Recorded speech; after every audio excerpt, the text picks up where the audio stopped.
right. Welcome to How to Compete on Value Instead of Price for Maximum Profit with our good friend Steve Hasenmueller. He's going to introduce himself here in a minute. Just a few housekeeping items. You can use the Q&A if you'd like to ask a question. We will likely go over an hour just slightly. If you have to leave, that's quite all right. We're going to send you the recording and the deck, today's presentation, and some resources that Steve is going to discuss likely tomorrow morning. So without further ado, I'm Nikki Acosta, Director of Marketing at Skimmer. Steve's here. Again, he's going to introduce himself here in a second. But let me get through our obligatory About Skimmer section. So we are here to empower you to build a great business. And the way that we do that is through a software platform, through content just like this, through our pull deck community, through resources, templates, tools, and things to help you build a better business. We are servicing over 30,000 folks all across the country, and we have almost 1 million pools under management at this point. Why are we doing this? So I see it all the time as a member of many Facebook groups. There's a race to the bottom in a lot of parts of the country, and there are a lot of people who are competing on cost. And we recently did this 2025 pool owner report, which you can download for free. And we asked people, pool owners, what they value in pool service. And so when we asked, we got these responses in this order. Number 1 is reliability. Number 2 is communication. Number 4 is thoroughness. And you'll see there that cost actually ranked 3rd on the list. So we hope today to help give you some great ways to win more business and earn more money. What are the main reasons you hire a pool pro? When we ask this to pool owners, it's expertise, convenience, and time savings. You'll notice here that it's pretty clear that these are all pretty high numbers, and so we'll talk about some of that today. There's a whole lot more information in that guide. We'll also share the link for that guide if you don't have it already in the follow-up email for this webinar. So without further ado, I will stop sharing here and turn it over to Steve. I am very happy to be here today. Most of the time I'm facing a bunch of skeptical, cynical salespeople, but Nikki assures me that's not the case with Skimmer people. Okay, I'm gonna tell you my bio, which I don't even like doing. You know, when I do seminars, I give a link first and say, hey, go watch that because we're not going to waste any time. We're going to be focused on you and elevation, but I got to do it today. You know, so I started out in retail in the early 80s. I was thinking today when I was out running that I grew up in the pool and spa industry, but when I don't think of growing up as age. You know, I was already old when I started in my mind. You know, I was an adult. Grow up's when you learn something and can grow and expand. But I started out in retail in the early 80s. I don't even know if there were 5 manufacturers in 1980. And a guy that I worked for, a hard charging entrepreneur in Memphis, Tennessee, said, hey, Steve, let's take the next 90 days and figure out how to sell hot tubs. That turned into 5 years of 7 days a week. And we were very successful, 300 spas a year, big time guy.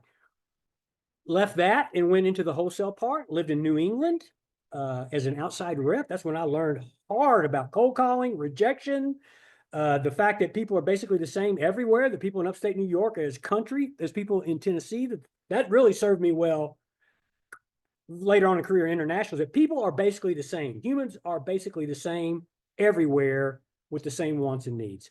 There's a regional manufacturer in Northeast, didn't work out. They also were Weather King, if anybody remembers that swimming pool distribution company. I ran their Memphis branch, which I didn't know was slated for closing, but it was, but then ended up not closing because we focused on some specific things and increased the business so that Pool Corps could buy it like they buy everyone else in the whole wide world. And then I was an independent rep for a while, and one of my lines was Marquee Spas. They hired me to be in sales as well as start their corporate sales training program because just to create it, right? From, I didn't know, whatever. So, and then I was with them for 30 years, spent the last decade in international business, taking it from 0 to 20% of the company, but through a lot of effort and a lot of other people's help also. And I lived in Europe for 3 months a year to make that happen. So big, varied. Our company got bought by private equity. And so we all left. No reason to real stay with the new thing after that long of, us doing everything. And so now my goal is to help anyone in sales get better. That's really our job, no matter what we do, is really just to get better. How do we get better with what we do? And so I now have a sales training company, and I have a program through Spa Retailer, Pool Pro Magazine, if you know them, and it's 15 hours. It is significant. It's a 2.5 hour seminar to start, and then we match it up for 12 more hours at least of reinforcing the material. Because the main thing about a keynote speech or a 1 hour seminar is what can you really get to implement. But you can get some ideas, and ideas are the beginning of all great fortunes or fortunate lives. So we are going to talk about ideas today that I've grabbed some things. Value-based, creating value is the key of everything that I talk about. And so, but I've grabbed some things that's out of 15 hours of content to share today that we can just touch on, and then, hopefully spur you. Because one idea taken and implemented can change your life, just one idea. And so my goal is to give you 50 or 60 today, right? So everything I always talk about, anything I do in my life, any seminar, any podcast, anything, I bring up my 3 pillars of progress. These 3 things are the basis of everything else that I talk about that are on top of it, right? Number 1 is to remember anything worth achieving requires effort. When I do a seminar, I'll give an advanced question, homework question. Here's your question. Think of one thing in your life that you accomplished that you're proud of. Just, it could be your 4th grade spelling bee, right? It can't be who you married. It can't be, I learned this the hard way because then people gave me this answer. Raising your kids. I know those are important. But I'm talking about something you accomplished. And I get answers like, got out of debt. I was in terrible debt, got out of debt. I don't get like, oh, I closed these big sales. I get like, I put myself through college. It's like all these things that you do that you're proud of. And I ask that question for 2 reasons. One is that a lot of times we only focus on what we haven't done or what someone else has achieved. And we forget what the work we had to put in to achieve the things that we're proud of. And then secondly, I ask this for whatever you tell me the answer to that was, for some people it's coaching little league sport. It's like, whatever that is it hard? Yes. Was it hard? Was it worth the effort? Yes, it was worth it. Did it require effort? Yes. And was it worth it? Yeah. So anything we want to achieve is going to require effort. So even as we look to build value from today, even as we look to expand our customer base, even as we look to retain the customers we have, it is going to take effort. It will not happen by itself. We're going to talk about values today, but I've got a whole other side of that coin called principles that we won't get to. But neither of these take care of themselves, right? So it's going to take effort to do it. So that's number 1. Anything we think about in our lives that we want to achieve, it's going to take effort, probably more than we know, right? So today's the most important day of your life. Sounds like rah-rah. I know that, and I'm not opposed to rah-rah. I like rah-rah. But the past is irrelevant, right? The future uncertain, really, truly. Today, whatever we do today, you guys, 300, almost 400 people coming to this seminar or getting on film, that's people saying, hey, I'm hoping you deliver something for me that I care about. That's what you can do today to, ensure the future or ensure tomorrow, because the past is gone, can't do anything. Tomorrow is uncertain. We don't know. A lot of people, I'll do that tomorrow, do it tomorrow. Tomorrow never comes, right? Also, I got my effort shirt on today also because anything great requires effort. But every decision starts with the decision to try, right? That's where that effort thing comes in. And that people seldom do the things to the best of their ability. They do things to the best of their willingness. So we got to be willing to make an effort today. We should think about doing something every day that our future self will thank us for. All right. So today, it's important.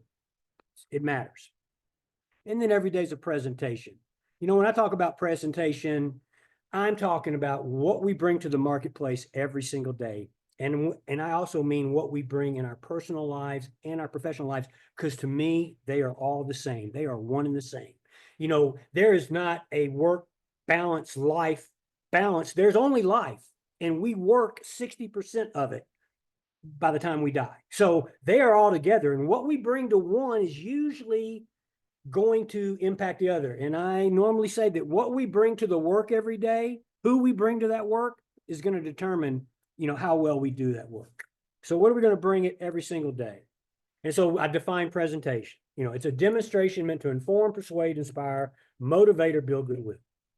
Who doesn't want to do that? I want to do that for you today. I want to hopefully to motivate you, inform you, and persuade you to make an effort in areas you're not. Okay, great. I want to do that for you, but I want to do it for my wife. I want to do it for Nikki and the Skimmer people that I meet. I want to do it for Megan from Spot Retailer. I want to do it for my colleagues, of everybody who's in the training course. I want to do it for strangers that I meet, right? It's like, that's what I want to do every day. But it's all these other things that are going to determine what that is. And if someone said, hey, I need you to give a presentation next Friday on your job, everything, whatever you do, just you can explain it to a couple hundred people or 10, or it doesn't matter, whatever. You would have to stop and think about what your message is going to be, how you want to present it. You probably get a good night's sleep the night before. You'd eat, you get up and have a breakfast, you dress it nicely. You would shave your face if you're a guy and maybe put on makeup if you would want to make a good impression. I'm saying that's every day. When I say every day is a presentation, I'm saying that's every single day. And in Western society, in our culture, the best presentation wins. So when we focus on that, we can move down the strip. And I don't know how many times I'll say it today, but I say it a lot in the rest of my life. And it's not some big max effort every day that's unsustainable. It's a little effort in different areas of our lives, drip, drip, drip, drip, that compounds over time into places we can't even imagine that it can do. But we got to do something a little bit every day. Because then if you don't, then it compounds the other direction. But nothing stays the same. Nothing ever stays the same. All right. The other thing when I was talking about my bio, one thing I meant to mention, sorry, is that every job that I had was like pushing a rock up a hill. Every single job I had was, and it still is, it's like pushing a rock up a hill. That never changes. So if anything in your life and what we're talking about and getting new customers ever is hard, guess what? That's what it is. You've got to push that rock up a hill just to get a glimpse of what it's going to require to push that next rock up the hill. Sorry, I left that out. Because who wants to be in sales? One of the first keynotes I gave when I stopped my normal regular job at Marquis was to a group of school teachers in New Mexico. It was the first day back at school. They wanted something inspirational and educational for like 300 administrators and teachers, school teachers, right? And so my point is every day's a presentation was the name of it, right? Because if a teacher, see, here's the thing, is everyone's in sales. Whether you want to acknowledge that or not, you can be the greatest service technician in the world, you're in sales. Because if you want to influence or get someone to move, because here's how you can tell if you're in sales or not. If the words I want or I need are a part of your vocabulary, I want new business. I want to retain my current business. I want to recruit good employees. I need to improve my cash flow.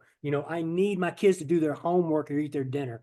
I don't care what but to the school teachers, I'm saying, you want them to do your homework? You want them to pay attention, right? You want them to show up in class, right? Then you're in sales, right? Because sales is getting someone to move. That's it. It's not a bad thing, but it's perceived as a bad thing.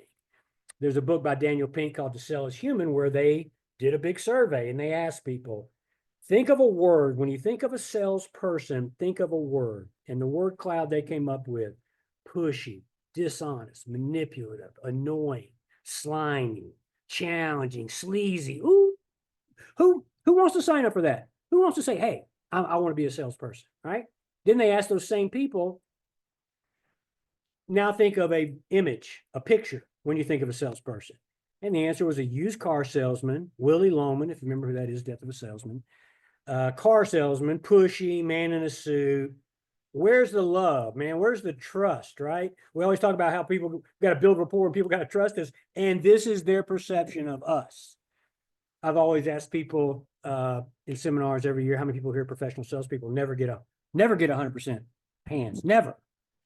But then I say, okay, let me explain what professional means. You get paid. Amateur means you do it for free. You do it for fun. How many people here get paid to sell? And every hand goes up.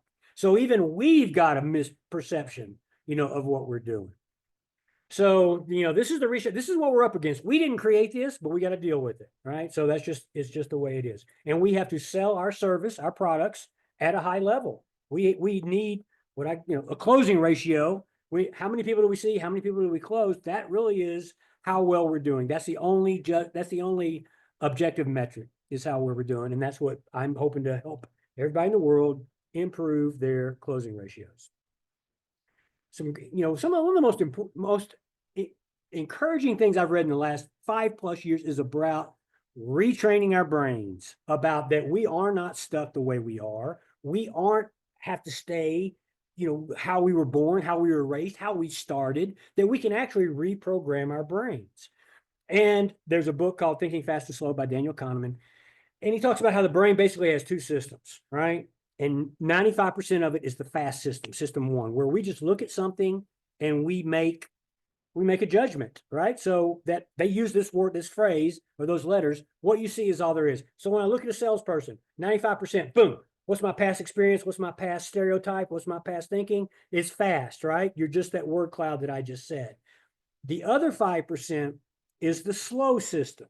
And the slow system is hard and it burns calories and it requires more effort on our part. So we don't, and the brains are basically lazy. This is their data. So we just go for fast, right? So our job as salespeople is we're going to have to slow that brain down, because if we're going to depend on that fast, what do I think about salespeople? All I see is all there is. Every service guy is a guy with a pickup truck and some cleaning, net. Sorry, what I'm thinking. You always see the pole and the net in the back. Everyone's the same, right? No, it's not it at all. So we have to slow down that brain. Every salesperson is saying, no, it's not at all. To let them know there's more there than what they see. In the training that I do, I have these 10 deadly obstacles for salespeople. So everyone's in sales. That's a principle, whether you agree with it or not. So, these 10 deadly things that if you'll just stop doing them, you can start to, elevate. But number 6 is prejudging your prospects, thinking that what a person wants or needs just because what you see or what you walk in or what you do. During my seminars, I tell a boring story about when I was in my 30s and finally was going to be able to buy the car I've always wanted, BMW.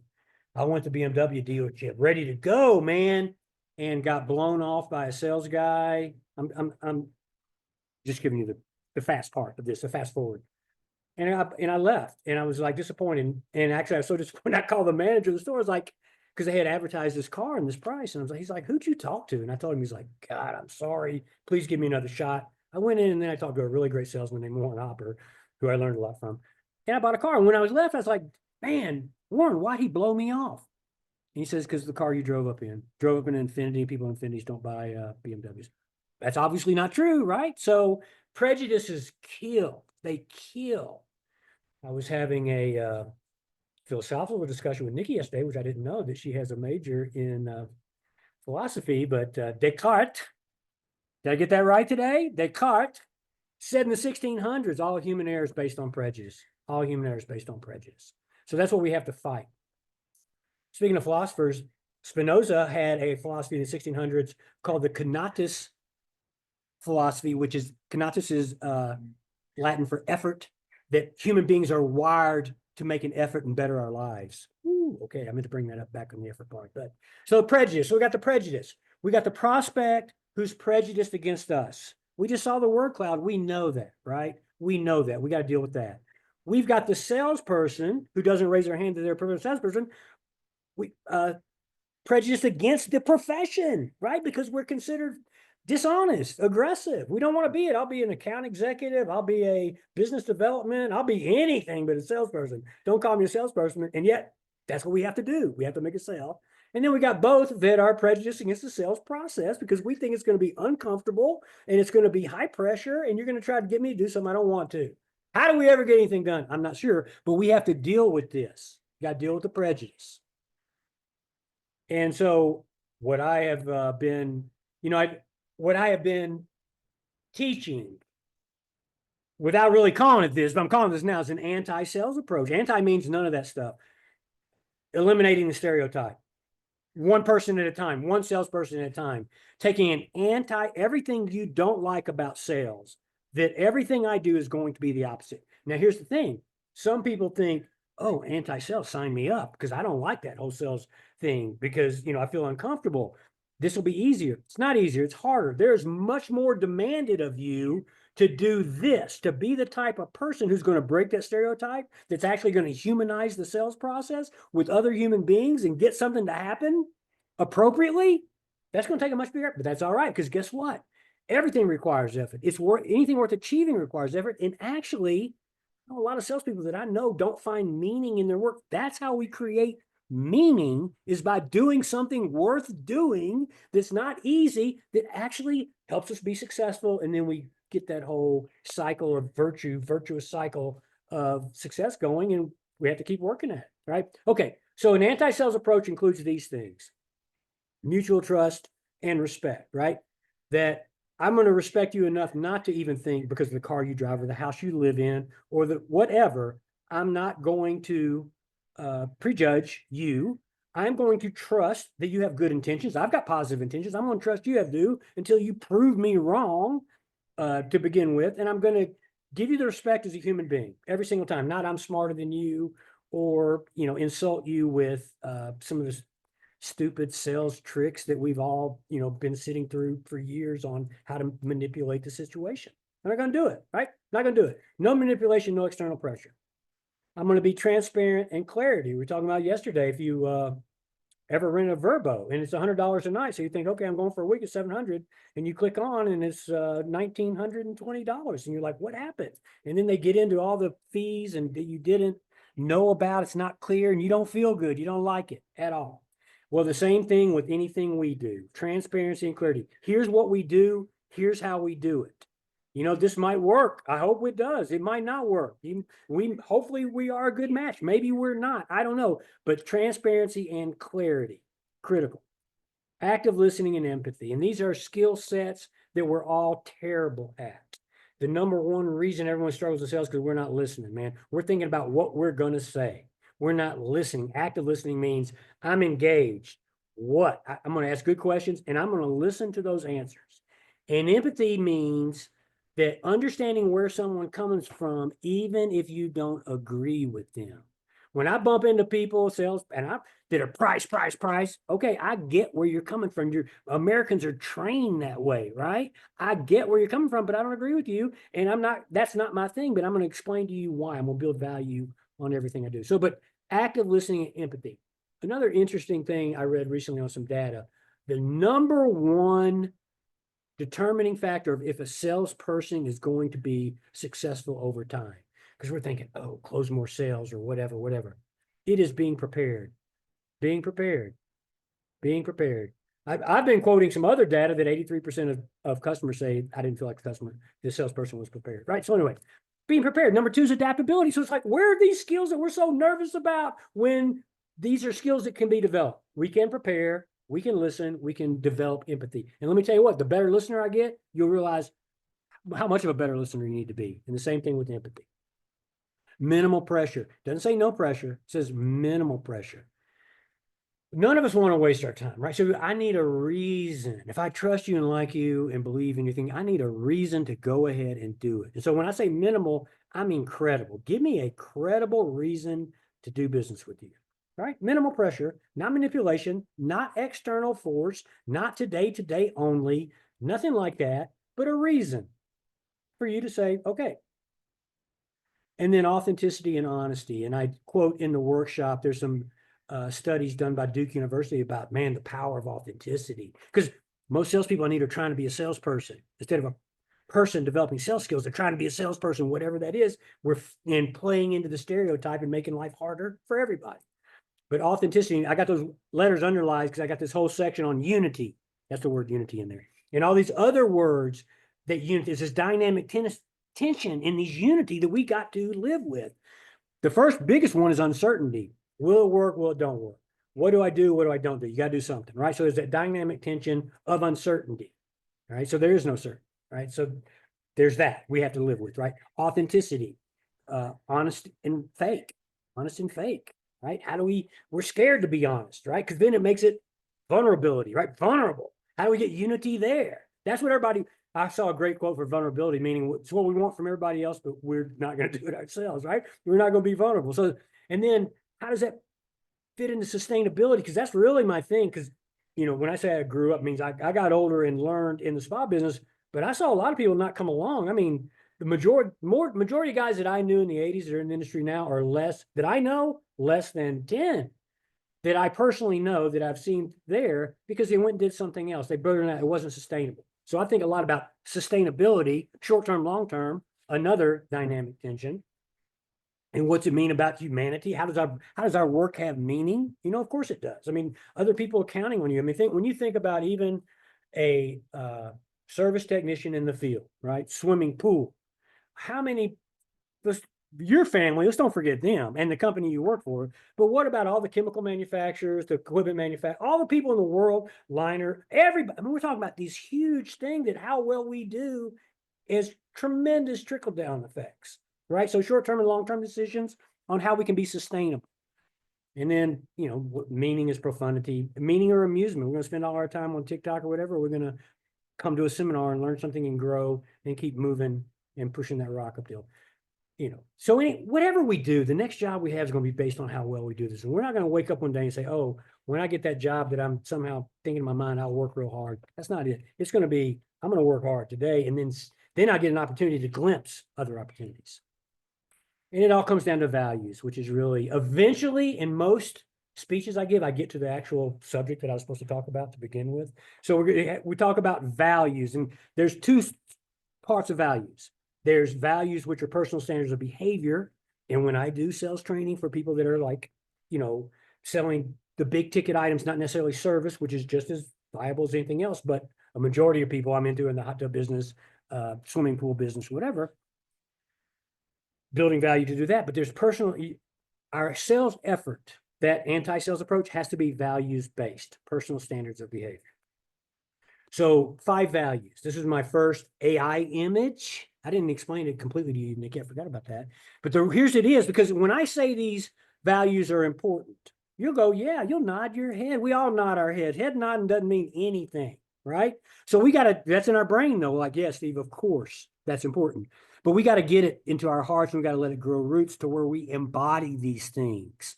So when I talk about, this is where we're going in that 15-hour training session, you're going to know early on, we're going to build a value-based sales effort. Every decision we make is based on values.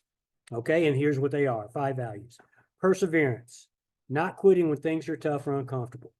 Big ones. That's a big one. Because when I talk about pushing up a rock, we're all pushing up rocks up the hill. It's always tough, man.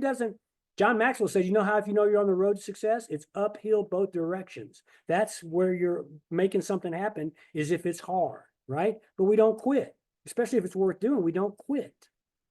Right? Accountability, taking responsibility for everything.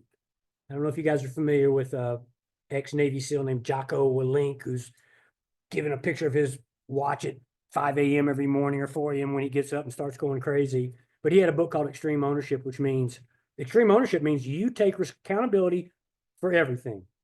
Any miscommunication, somebody who's mad at you, it's on you, right? That you take this such a high level approach that you are able then to understand what true accountability is. So anyway, it's an extreme so that we can actually learn something. That's what, you know, even sometimes I take things to extreme just so that we understand where our spot is right in the middle, because we're all different. That's the other thing I've learned in my 40 years. We are all wired very, very, very differently.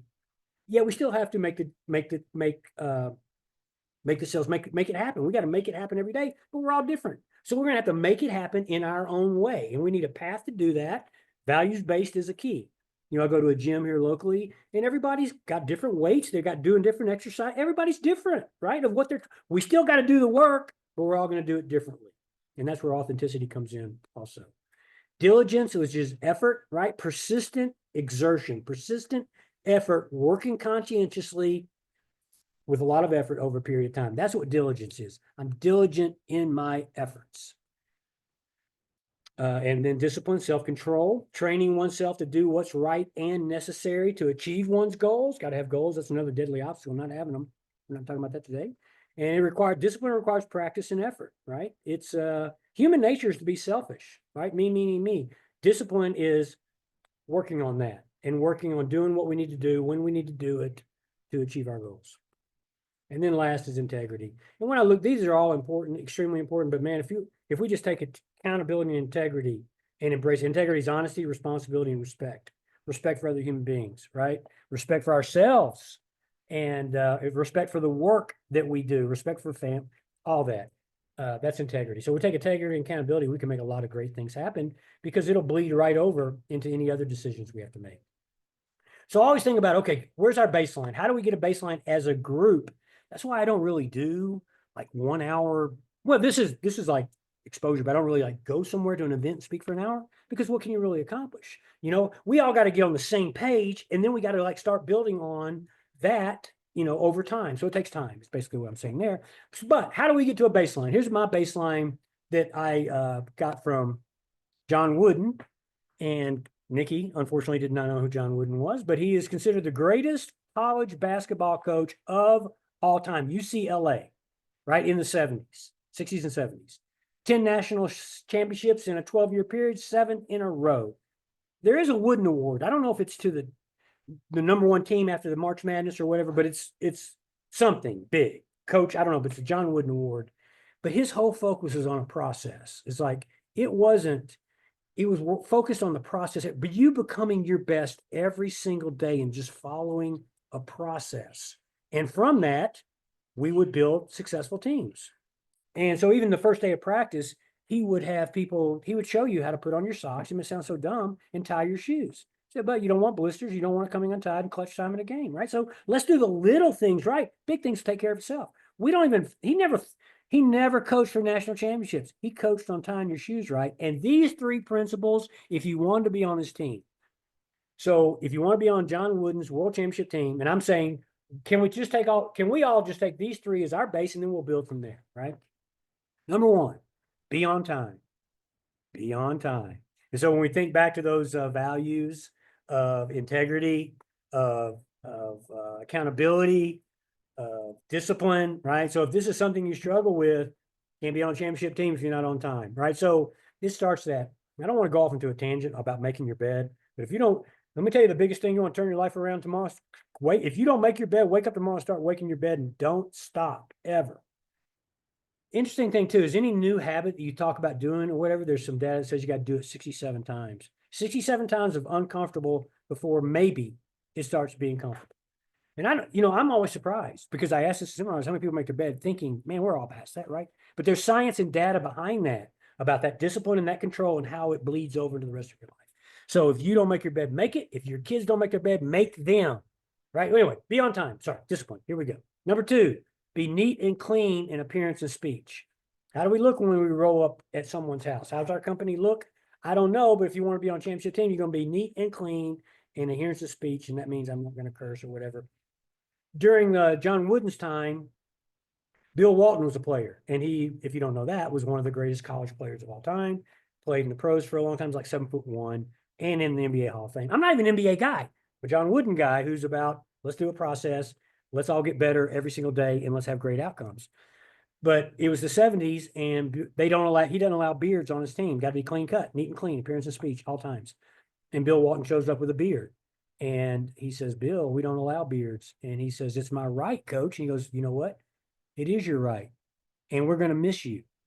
And so Bill Walton shaved his beard, going on the team. They went on to win the national championship that year. So be neat and clean every day. It's part of our presentation, right? Be on time, be neat and clean appearance of speech.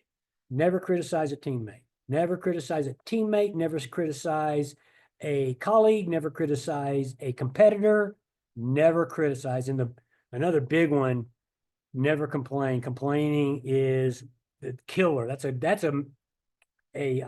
deadly obstacle for all of us, is complaining. And our world is a culture of complaint.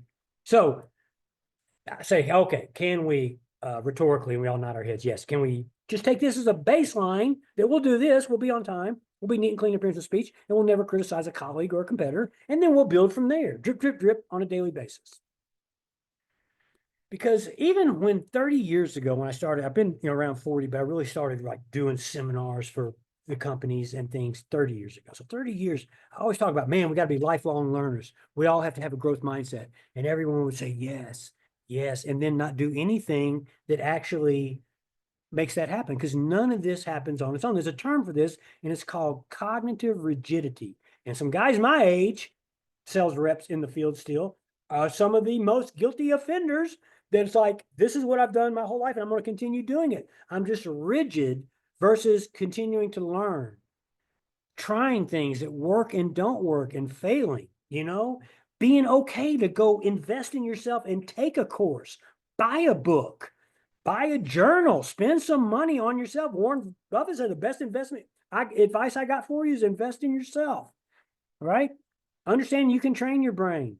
Maybe you're negative. Maybe you're not exactly positive. You can train your brain. You can turn it around. You can become better, right? That's our goal. So anyway, growth mindset is critical for us to adapt and learn and grow on an ongoing basis. Back to why we're even here today, building value, right? So another rhetorical question. There are four, this is data from the world, from the field. There are four most influential aspects of any sale. So I always ask course people, 50, 60 people in a class, what is the most influential aspect of any sale? And without a doubt, for 30 years running, this is an undefeated question. Someone says price, and it is wrong. It was wrong 30 years ago. It's still wrong today. And if you believe that, then you're out of order and it makes life harder for everyone. But here it is based on why people make decisions. The number one most influential aspect of any sale is you. You. How do I think about you, right? Through your conversation, through you talking to me, through your questions, through how you look, what I see is all there is, right? How do I think about you? And we talk about expertise, which was one of the Skimmer Pool Pro things. Like, hey, you didn't say I'm hiring a pool pro because of the lowest price. It says I'm hiring expertise as number one. This is what I tell all salespeople in the world. There's no reason for you not to be an expert in your field. That is just nose to the grindstone, read a manual, read a book, go to their sales on training, make your rep somehow teach you something if that's possible. I was a rep forever, so I can make fun of reps, that don't know anything. So it's like, there's no reason not to be an expert. So that starts right there. That's the first thing we have to do is like, I got to become an expert at whatever it is I'm offering. But you are the most influential aspect. If you blow it, it's mostly likely going to be blown, right? Second is your company. Who are you? Who are you guys? Can I count on you? Are you going to be around? If you've been in business over 5 years, congratulations. 85% of most small businesses go out within 5 years, right? So that's something I need to know. That I need to know. Third thing is your product, right? So when sales guys go product first, this is the greatest thing in the world, which is subjective and you should never say anything like that. Instead of establishing who you are, what you do, finding out who they are, who our company is, then once again, we're out of whack on it. But our product, now what do you have? If I can trust you and your company, then I bet I can trust your product, right? So it's this sequence. And then last is your price. But in the absence of you building any value for you as an expert who I want to do business with, your company is someone I can count on to take care of me, and your product, then it is price. That is the most influential aspect. And that is the race to the bottom, which is so easy to say. There's an old sales guy I knew that say, if you're going to you should cut your wrists before you cut your price, because then you can at least stop the bleeding. But the reality of pricing is that we run our companies on margin, and we have got to make a margin. And getting a sell at any cost or getting the lowest sell, we're better off spending our efforts building value and charging more than we are trying to compete with people who know their worth better than we do. Whenever someone says, hey, Steve, somebody's less expensive for you, I was like, they probably should be. They probably should be less. They know better than I do what they should be charging for their services, right? So we got to build value, because regardless of what we sell, we have a choice, right? We can treat it like a commodity, which is a mass-produced, unspecialized product. So I would say this. Swimming pool service and repair, that's a commodity, right? Every company's the same. Every guy's the same, that it doesn't really matter who shows up in my backyard. It is all the same. There's no difference. True or false? It's false, of course, right? But that's how customers are going to pin all of us into the commoditized. Oh, it's all the same. It's all the same, right? So we can live with that, try to compete in the world of commodities, or we can develop a creative monopoly. What do you get when you do business with me that you don't get anywhere else? Or what do you understand about doing business with me that the other guys don't even talk about, right? That set me up higher. So I try to think of a good example on this. I'm thinking, okay, a commodity. Because, like sugar, that's a commodity, right? But coffee is a commodity, right? Coffee is a commodity. So if you want to go buy a pound of coffee, you can go to Target or Costco and you can get a pound of Folgers for $4.99. Or I can go to my local Starbucks, 30,000 stores, and I can buy a pound for $14.95. Or, and I always ask this in America, how many people here have Nespresso machines? Nikki raised her hand. In Europe, it's 100%. I always do that because I always get 2 or 3 hands in a 50, less than 10 normally, which should be more. But in Europe, it's 100% all the time, everywhere. And it takes 4.4 sleeves of Nespresso pods to make a pound, minimum $37.50 up to $100 a pound. Okay, they all sell coffee. But here's the thing, Folgers, what are they going for? Good, and cheap, right? Good and cheap. Starbucks, man, we take a whole nother level. We take care of these farmers, right? We pay fair prices. We roast it. Our baristas know what the hell they're talking about. We're convenient. We're everywhere. That's their price. Nespresso, they make a machine and a pod, and it's an excellent cup of coffee. It's fantastic. Their stores are on the most expensive real estate in the world, the Champs-Élysées, High Street in London, in Milan. These stores selling machines and pods, right? I've always given this example of that but they've got their own game going on, right? Nespresso is like, we make machines and pods, and it's awesome. Great. Starbucks, we have a lot of stores. We're convenient. We take great pride in what we do. We got trained baristas. We are third place, whatever. Folgers, I'm convenient and I'm good enough, I guess. So we all have to decide where we want to be, right? But I did look up recently. I always give this example, but I've looked up what annual revenue is for these companies. Annual revenue for Folgers, 1.1 billion. That's pretty impressive. Annual revenue for Starbucks, 36.2 billion. That's even better. And Nespresso, and I found this surprising. I did not think it would be in this order. Nespresso, $99.3 billion. So you'd think that maybe there's some value in building your creative monopoly. They all sell coffee. They do it differently. This can be done with any product, and that includes service, anything, any offering in the world. You just have to think hard about it, make some effort, and develop a creative monopoly. And we're going to talk about where that fits in and some other things we talk about before we get finished here. Because we always talk about we got to close more sales, right? And this is the one thing that has me doing what I'm doing now is because if I at industry events, how to close more sales, closing workshop, boom, everybody come, right? But if your presentation is terrible, it doesn't matter what I say, right? If you show up hungover, it doesn't matter what I say. If you show up, you had a fight with your wife, or you got financial pressures, or you didn't learn your product, or you're just, my working title for my book for years was called Your Presentation Sucks, because that's based on my 30 years of experience of us trying to get something done when our presentations aren't good. But anyway, we all want to close more sales. We're told, your boss will tell you, go close more sales. So these are 3 closing principles, right?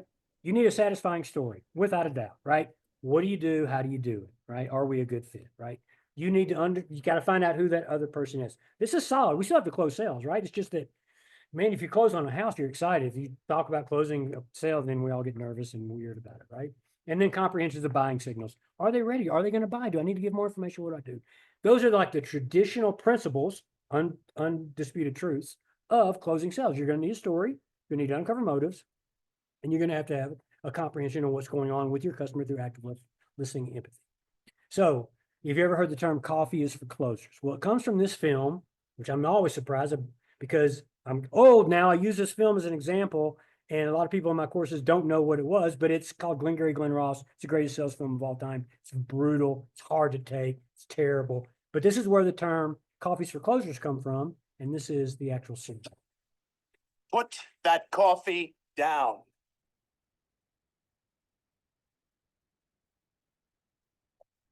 Coffee's for closers only. This movie is, first of all, it's star-studded. Alec Baldwin, Walter Matthau, Ed Harris, Alan Arkin, Kevin Spacey, Al Pacino, everybody, star-studded. These guys are in real estate sales and they sell a shady product, right? So they sell a shady product and their sales are lackluster. They got a contest going on. There's 5 of them. And first prize is a new Cadillac, second prize set of steak knives, third prize you're fired. So 3 of the people in this room are getting fired, right? But he proceeds after that scene right there to rip into everybody, tear them to pieces. So I would show this extended clip before I got censored early on in my career for the bad language. And I would say, but I would ask at the end of it, how are their jobs different than ours? And there were two correct answers. One was not at all. We're all in sales, we got to sell, right? That's just it. That's just the reality of life. We're in sales, we got to sell, right? And then the second one was presentation. No one treats us like that. If they did, we got to move on immediately, right? So coffees for closers. That's where that came from. That this push, you got to make it happen no matter what. That's the old school prejudice that we are anti. We're anti this.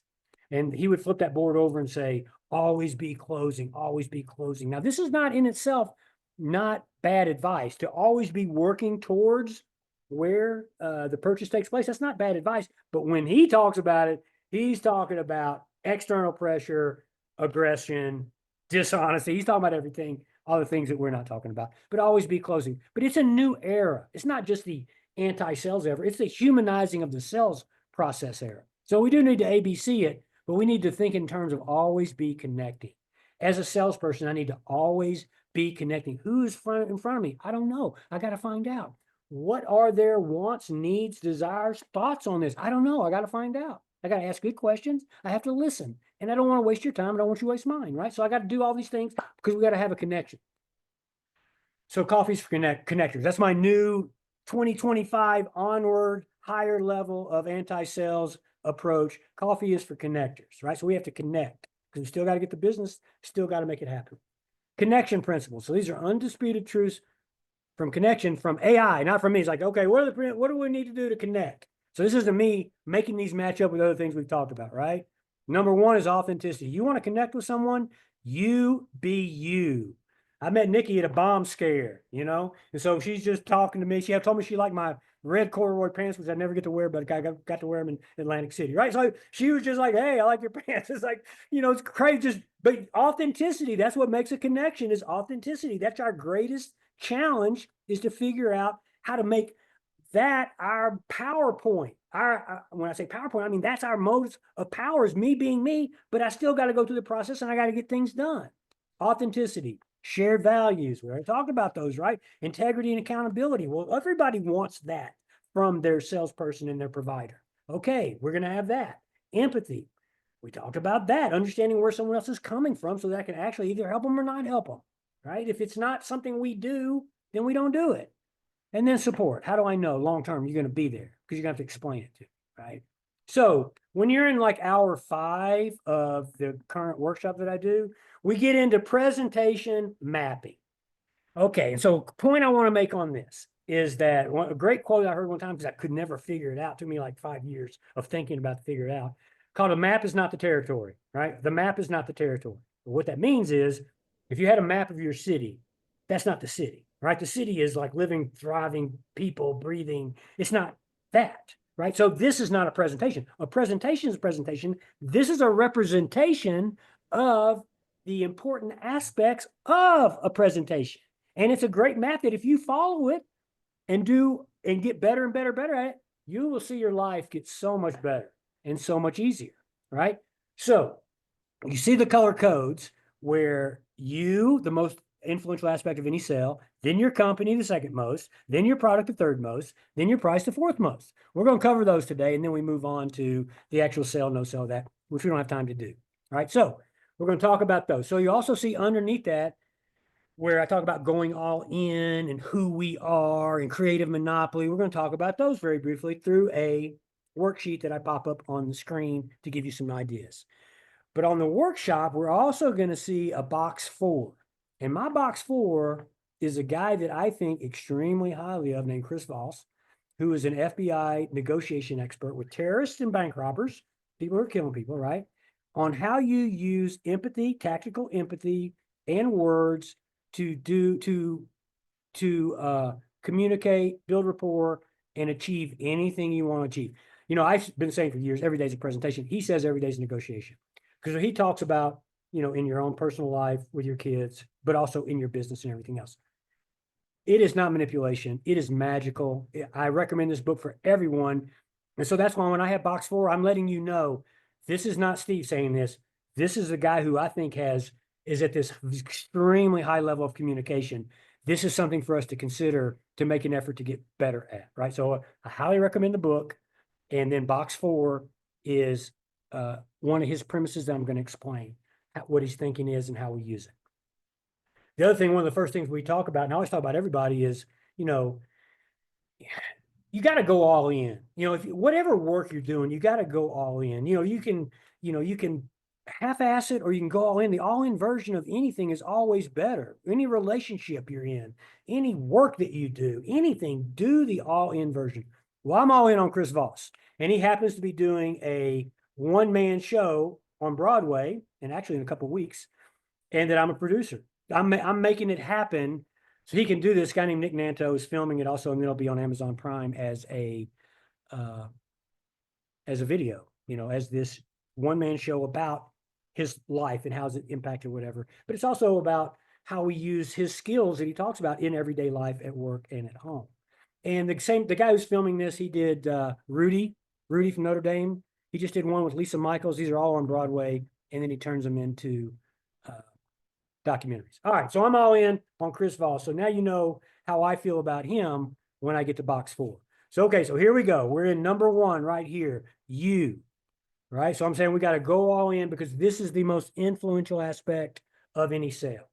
So number 1, introduce yourself every single time, whoever you talk to, and look them in the eye when they're talking and when you're talking. It's amazing how many people don't look you in the eye. And it's amazing, I have found myself before I started doing this a year ago, that I would talk to some people without maybe looking them in the eye. And now I'm all in because that forces me to listen. It forces me to maybe crowd out that noise in my head of what I'm thinking about responding or what point I want to make. But introduce yourself. The biggest challenge we have, or one takeaway, if you only took one takeaway today, is we got to humanize the sales process, right? So when you know my name and I know yours, we have humanized the sales process. At least we got to start there. Going all in, right? Cleverness. We have to inquire what exactly it is you're looking for. What do you hope to accomplish? When you picked up the phone and called me today, or when you asked me to come here to your house today, what were you hoping to accomplish? Get them involved right away. Not, here's who I am, here's what I do. It's like, here's my name. What exactly were you hoping to achieve? And listen to what they're saying. Because here's the best thing is if they wanted you to do something you didn't do, it's like, we want this pool ripped out and we want something else put back in. If that's not something you can do, you say, man, that's not a great project, but that's not something we do. We are in renovation. Whatever. You see what I'm saying? For the most part, you're not there, but we get to find out, but they get to talk. They get to tell you what they're hoping to find, which is very valuable information. And the third one is to get to inspire. So they said, hey, we're not happy with our current provider of our pool maintenance. We're looking for a new one. The inspire part is you get to tell me, hey, that's great because that's what we specialize in. Our entire business is built on, satisfied customers in the pool maintenance business. Not going into what I'm doing yet, right? But just to inspire me to let me know that's what you do. So my box 4 Chris Voss is what he calls an accusation audit. This is when, if there's any prejudice that we're aware of, and we know there's prejudice against salespeople. There's prejudice against me being honest in what I'm bringing to you, right? So we know that. So we bring that up. We bring it up. So I would say something like, I'm not sure what your experience has been with salespeople. I know some, people use dishonest tactics. They're pushy, they're aggressive, and it's an unpleasant experience. That's not how we roll here. That's actually the exact opposite of what we do. That's just it. I'm bringing up a prejudice that's unstated, that's going to be there whether I bring it up or not. I'm bringing it up and pushing it to the side, right? This is extremely powerful to think whatever prejudice there is about whatever it is you do and to bring it up and let them know that's not what you do. That's not, you don't have to worry about that in this instance. All right. Second part, the company. And then that CS stands for credibility statements. And man, let me tell you what, when we do workshops, we do this and we break out, whatever. People struggle with this, and I don't know why. I guess it's because I think about it all the times, and it's second nature to me versus this is new information you're telling me. But who are we? Who are you? I don't know, right? So who's your company? And these are just some ideas. How long have you been in business? How long have you been with them, right? If this works for you, use it. These are suggestions. If it doesn't work for you, do not use this, right? If you haven't been in business, this is your first week, don't bring that up, right? Bring up the company, bring up your year's experience, something, right? So who are you? Well, let me tell you real quick before we get started. Here's what we do. Here's who we are. Boom. Any recognitions or accomplishments in the field, even the fact of, going to all the trade shows to stay up to date with the latest technology, blah, blah, blah, or service techniques, whatever. What do you do? And then are you involved in the community? And these are just ideas. What can you tell me about your customer? Because we know you're the second most influential aspect of a sale. And even I'm not a technician and I don't have the Skimmer technology, but I went on their website and I watched the video and I was like, holy smoke, that is amazing. What that does is amazing. So even utilizing that you are all in on the technology that makes life better, more efficient for everyone, including the customer, especially the customer, that is something to bring up. Because I got to tell you, I don't know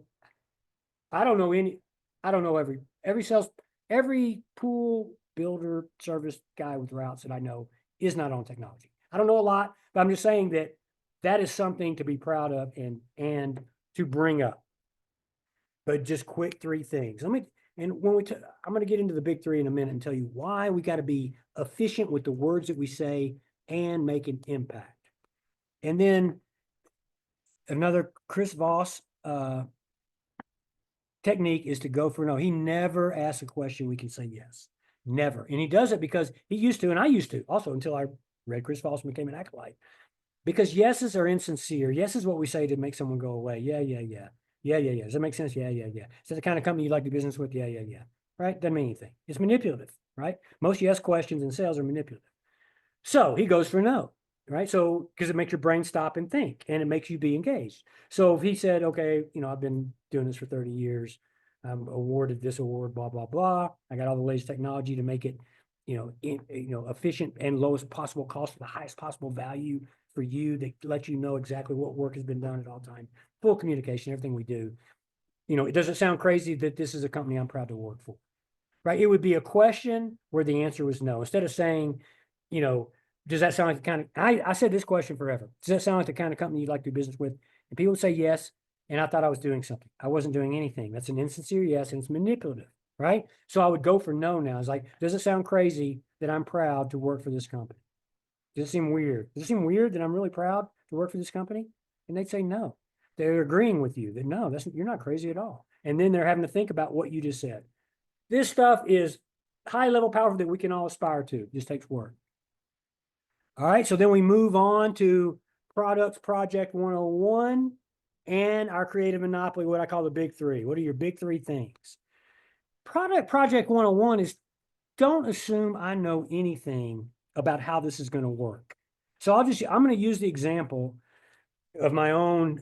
I had a pool for years back in the 90s, but I never had a maintenance company. So I don't really know, but let me just tell you that I don't really know what it's going to be what it's going to entail. So when you say, hey, here's what our maintenance program does.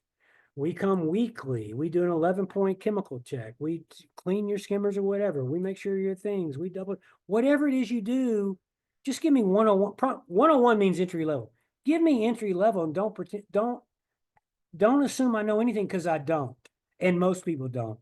And if they do, you still have a chance to establish your expertise. Back to number 1, most influential, and chances are you're going to tell me something I wasn't thinking about, right? So just give me a product 101. And at the same time, then I ask, what it is you're looking to accomplish, right? So what and how questions. How did you see, how many times a month did you, in your last service, did they come? Whatever the what and the how question is, as well as what specifics, what's important to them. What is the most important thing that had them even pick up the phone? What specifically is the most important thing in this? If they's like, I want to walk out every weekend and my pool be crystal clear because I've been working all day on the road all week or whatever, then you know that, and you know what you bring or what parts of your service are going to even highlight that even more. And so box 4, as you ask calibrated questions or how and what questions, right? Never why, and is always how and what. What is exactly you want to accomplish? What is holding you back? What were you think, what were you thinking when you picked up the phone? Any what or how do you see it working? How did you feel about that or whatever? And so that's a calibrated question, is how or what. Mirroring is when someone tells you something, like they said the words, when you said, what's been your experience with maintenance? And he's like, we've had a really bad experience. And I would say, a bad experience? See, that's what the mirroring is. You take the last 2 or 3 words and you just inflect them calmly. But question, because if I said I had a really bad experience and I said, what do you mean? You would tell me those exact same words again, or you tell me those exact same words but in a different way, but I wouldn't learn anything new. But when I mirror and I say, you had a bad experience? It's like, yeah, the guy never called, never showed up, let my dogs out. Let your dogs out? Yes, I love my dogs. That's one of my big issues is that my dogs had. So you get all this extra information that helps you, and they feel heard, right? Well, I thought, we got to build rapport with our customers. Well, rapport isn't likability. Rapport is when that prospect feels seen, heard, and understood. And that's what calibrated questions, mirroring, all this does, information that you give. All right. So, and then this next one is our creative monopoly, big 3. So you have to think about what are the 3 most important things that you offer, right? And I know Nikki posted up the 3 that the data says, right? So whether those are your 3 or not.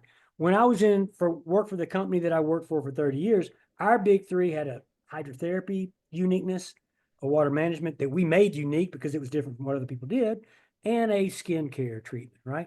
So I did training for years and we would always have 50 features, right? Nobody would learn anything, whatever. About 15 years ago, I'm like, I'm only gonna train on 3 things. That's it, period. Anything else is a bonus. Go learn it yourself. But if you'll be deadly on these 3, you will outstrip your competition. And let me tell you what, the momentum globally became, incredible with everybody focused in one direction on 3. So anyway, what are those 3? We talk about creative monopoly. What is it that you do that, that establish you as the expert, as reliable as why you have the customers, why people stay with you, right? So you got to tell me in 3, not more than 3. 3 is enough to where if maybe 1 doesn't mean anything to me, the other 2 do, or whatever. But instead of just saying, here's our one thing and it doesn't mean anything to me and I've struck out, right? But the reason we got to keep this is that this is data too. The human brain goes into overload with 7 pieces of information. So I'm already telling you about my company. I'm already established myself as an expert. I'm telling you what makes us different, and I'm going to ask you to buy. So I'm scraping up against 7. So I can't waste any time or effort by giving you the 10 top reasons people do business with us.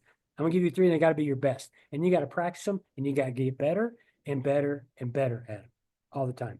Big 3, power statement, why people choose you, what they're hoping to accomplish, what they're frustrated or disappointed with.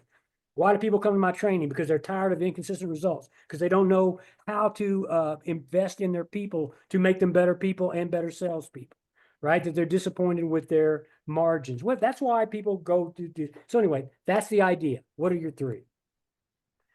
Project 101. I was thinking, it's not like I buy a lot of big ticket items of what I do, but the last few of the things that are missing that would make everything so much better in anybody's experience of doing this. So then we have our big 3, and then we're getting to our last 4th color. We're going to wrap up here pretty quickly, of establishing the difference with good questions or good statements, landing on the product that's right for them, and what our offer is, what our price is.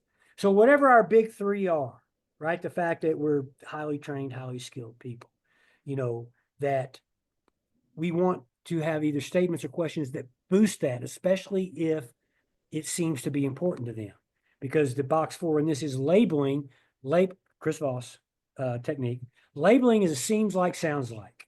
So if they'd already told you they had a bad experience because the people didn't communicate with them, and you explain how through your Skimmer software, you are in constant communication, pre and post visit, you are boosting that feature that is important to them. And you could even boost it by saying, it sounds like that's an important aspect to you.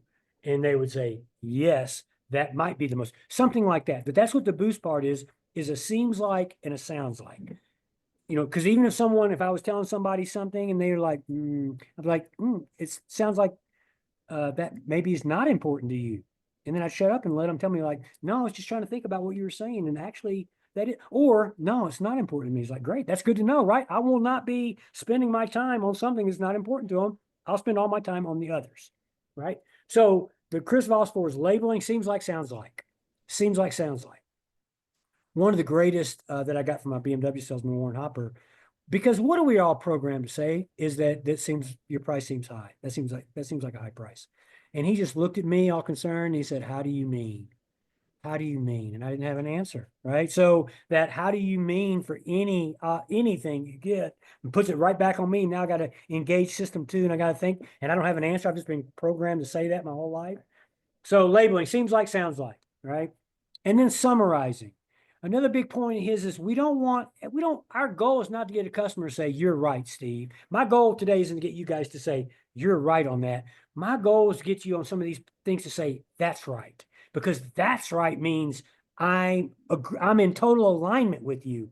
You're right means I'll still go on and do whatever. You should stop smoking if you're smoking. You're right. I'll go smoke right after I get off this call, right? If that's my thing, it's like if you said, you know what, that's right. I'm willing to do something different now. So we want to label it, summarize the expertise. What's important to them? What maintenance programs that you even offer? I was telling Nikki, I'm in a city for a month that I'm just visiting, and I went to a gym. I go twice a week. I need 8 visits. Well, they showed me a menu they already had printed up of come as you want, come 8 times, come as much as you want in a month period with different prices. So I got to pick, right? So when I talk about landing is, do you offer more than one option? What have you learned from what we've been saying as far as what the customer's needs are? Do you have a basic service and a VIP service? Can you say, based on what you've told me, the VIP service, which includes this and this, is going to be the right one for you? Let me show you how we're making it available, which is the offer of the price, right? People by contrast, that's really where 3 is a magic number. It's a Jack Johnson song, but it's also true too. 3 is a magic number. There's some science and data and TED Talks on that also. But when it has 3, it's like a contrast. And when people are given 3 options, they usually pick the middle. There's a data saying when you have 7 options, they don't pick anything, right? So having more than one option, you're not a one-trick pony, and it lets me decide and I'm in control of it. And if I've done a good job with everything above it, then it's easy for me to make the determination on what's going to be best for my needs, and it's not going to be based on price, right? So the better we do above the price, how we create that effort, then it becomes, and we get to charge more. We get to be an espresso. We get to charge more. We get to make more money. We get to offer more benefits to people. We get to pay our people more. Life, goes around better when we build value. There was a Seth Godin, who I'm a big fan of, blog yesterday where he said, we expend effort and we create value, and it's easy to forget which one we get compensated for. We don't get compensated for our efforts. Now, I'm saying you got to embrace the effort and you got to make it. We get compensated for the value we create for that customer to make that sale for our company. So value-based, that's what it all goes to value-based. I have a website. Please come sign up for it. You'll get a weekly sales blog, 2-minute read. I keep it short. We all got no attention spans, right? If you're on LinkedIn, it's under my name, Steve Hasenmueller. Come on, we'll all connect. I do send that blog through there and do announce other things like the Chris Voss thing, some videos. And there is a YouTube channel that's coming by the end of June when I get back home and actually have lighting I can control and microphone. Short, less than 5 minutes of these concepts explained better. The anti-sales approach explained, building value explained, life principles, critical things that don't take care of themselves explained. So that's how I'm getting the message out. Spa Retailer is a video training course open for everybody in the whole wide world that does want to elevate their game and get out of mediocrity. Seth Godin famously says that 90% in his experience, 90% of salespeople are below average. Dang, that hurts. That hurts. So how do we get out of that? And I think a rhetorical question, what does the future hold for a mediocre salesperson? And the answer is not, it's not good, right? So drip, drip, drip. One day at a time, one thing at a time, we can make improvements that compound over time. I will say I subscribe and I love them because they're short, sweet, concise, to the point, and just a great little motivational kick. Thank you. And we do have a question, Steve. Okay. Since you are such a great motivator, I have this technician who is underperforming in his weekly cleaning duties. I've spoken with him and there's been a slight improvement, but more is needed. How do I motivate, guide, and help him to see that we are providing a value-based service and the quality of his work needs to improve? Well, that is a great question, and that is a tough task, and that's what every manager, is doing, is coaching. Everyone needs a coach. Tiger Woods has a coach. Tom Brady had a coach forever, these greatest of all time. So here's the thing about motivation too, and it's even coaching up and explaining what this is. There's extrinsic and extrinsic motivation. So extrinsic means I'm going to fire your ass if you don't get better, right? That's extrinsic motivation. It's not sustainable. Intrinsic motivation means that it comes from within. And so when I think about that, I think about the Chris Voss stuff, right? Get the Chris Voss book that, how can I help you do your job better? It's like, and we do have to establish what our baseline is for our company, what we consider, what the metrics are for underperformance or performance, what that is. You're not getting there. There has to be a reason. Total accountability, that's on you. Take that first as extreme accountability. I know that's hard, but this is just a concept, right? His underperformance is on you, right? That's on you. So now, what can you do to help that change, right? So it is, how can I help you? How can I make, how can I make this understandable of what our expectation? Obviously, I've done a bad part. I want to apologize to you for your underperformance. I'm sure you've got really good reasons on why this isn't happening. So my goal is to find out how I can help you. But you do what you focus on expands, what you measure, what gets measured gets fixed. And so it does take not avoiding it, which it sounds like you're not. You do got to sit down. Perseverance means when it's uncomfortable. Most managers are not good managers because they don't do anything that's uncomfortable. They allow bad behavior. Let me tell you what, if it doesn't change, you need to change the person. You want to change a culture of a company, you change people, because one bad person can then become a cancer for everybody. And that doesn't sound like it's that case, but truly, when expectations are clearly articulated, when you have done above and beyond to help someone get up to speed, the answer is to lower your standards. The answer is actually raise your standards, right?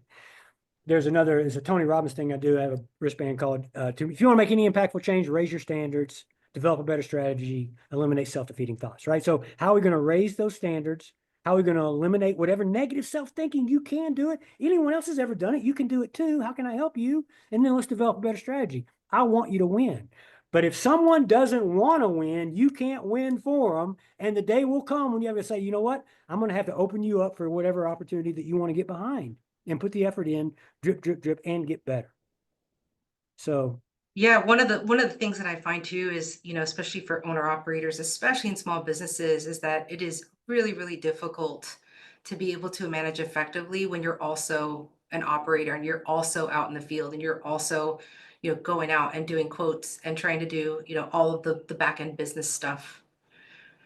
We have another question. In the process of raising prices soon for my customers, is it better to do it individually with each of my customers or just do a single broadcast email?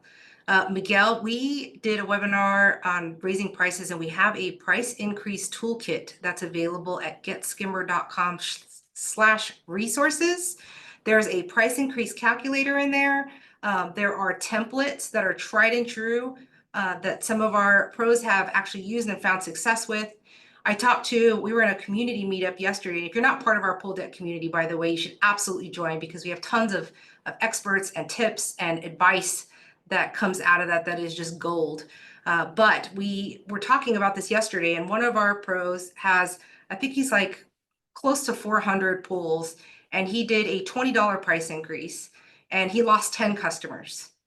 And he was like, one of those has already come back. He did the price change 6 weeks ago because they were like, I'm just going to do it myself. And their pool turned green, which of course.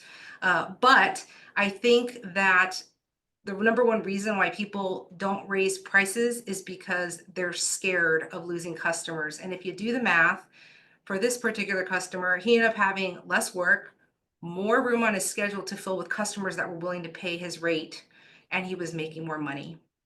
So check out those tools, especially that price increase calculator and those templates that are part of the price increase toolkit. Do And you have I would anything only to add- add?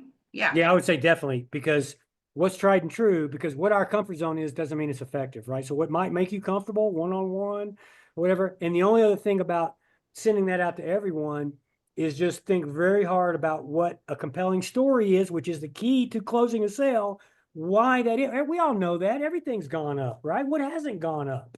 I can't imagine what gas, insurance, or whatever is going on. But just have Chemicals, a parts, everyone's getting the emails about all the equipment. Yes, I mean, people are used to it at this point. tariffs, And- yeah, and- but and you also things should- go up naturally, not counting this crazy inflationary time. So just think about the compelling story or what you would want to hear. You say, okay, I get it. But yeah, 10 out of 400. And you don't want to lose anybody. I get that, but you also want that 20 times 400, which is $8,000 a month more. That goes a long way towards what we all want to do. Nespresso, man. Give me the Nespresso story. Tell me why it actually should be 2701, but we're only doing 20. I just hopped on the Nespresso train, and I can't lie, it is a magnificent cup of coffee. Any other questions coming in? Chancey just had a comment. She said, love what you said. Well, my team is solid. I can sell all day long. Get to know your team and believe they're doing what they're trained to do. Selling is easy then. You believe and can stand by what you sell. Yes Right on. to that. Hey, I'll tell you one other piece of data I picked up recently is when you had a price increase, that people tend to believe weird numbers versus round numbers.